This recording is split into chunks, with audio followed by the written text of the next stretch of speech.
If you're elected president, will you use a personal Twitter account, or will you leave that to your comms team to communicate with people via Twitter? Well, I actually do like to do some of my own tweets, but I would make sure whatever I do with the account was, well, of course, legal, but also was something that didn't create any security risk with what device you use to do it on. I think that's really important. But I do think you want to communicate with people. But I think the key is that I won't be doing mean tweets.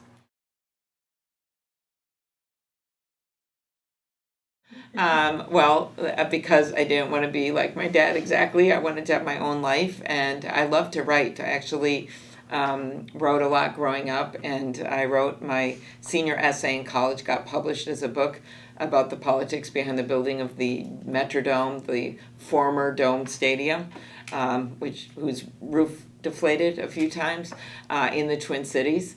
And so I loved writing, but I put that writing into other ways. And I really think what I learned most from my dad, and also from my mom, who taught second grade until she was 70 years old, they were servants of the public.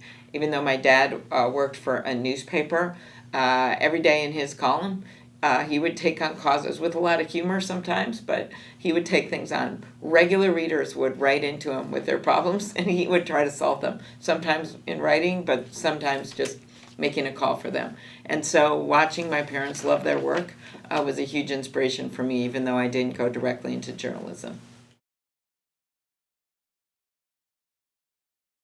Well, I would say that I have done a lot of bigger bills like the election security bill and the drug shortage bill and things like that. But for me, it was when we got that funding to get that 35W bridge built I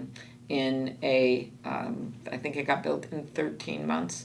And we had to do a lot to get that done. That was all federal funding. And that was with my other senator, was Senator Coleman at the time, the Republican senator.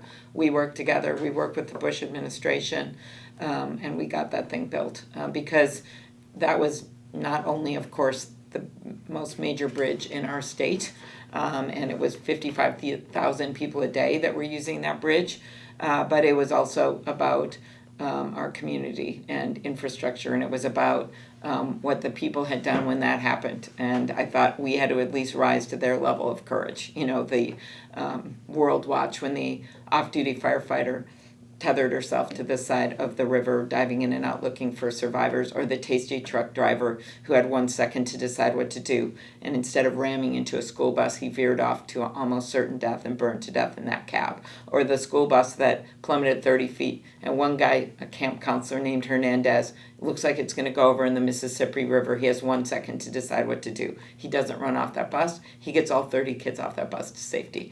So that for me was, I live 8 blocks from it. It's a bridge I went over with my family all the time. It wasn't just we got to fund infrastructure. It was really about the heart and soul of our state, and so I was proud of that.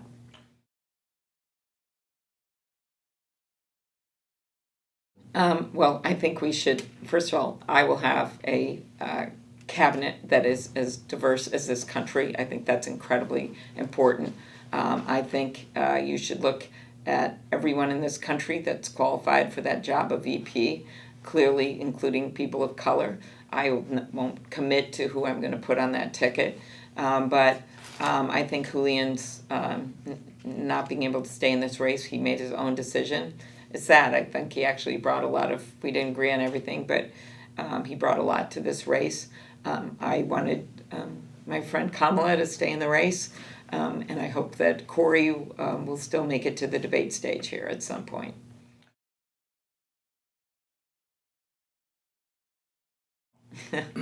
Well, my favorite lesson from all that was that I went to be his intern when I was in college, and I thought I was going to do all these glamorous policy papers.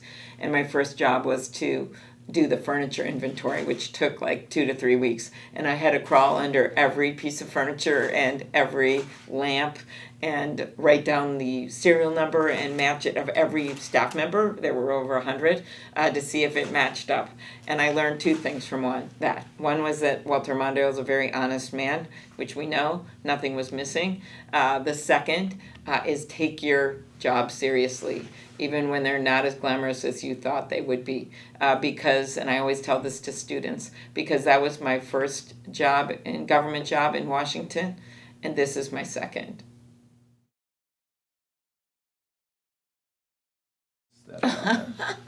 Okay, so first of all, I like that Rachel Dratch plays me. She's amusing, and she played me during the Kavanaugh sketch as well. So there's a playback. I did point out to her via social media when she was making fun of my hair going up and down in the wind. That in fact that was an air vent from NBC, but such is life.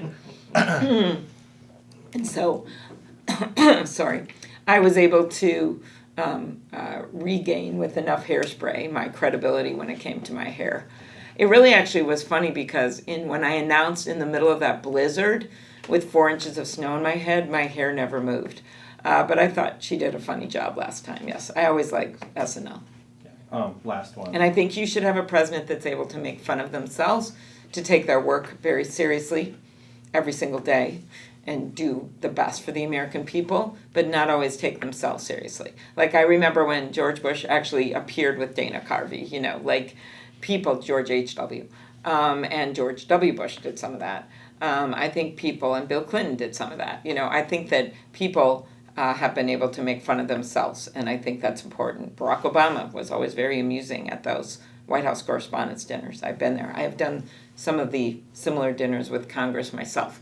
And I think it's important to be able to make fun of yourself.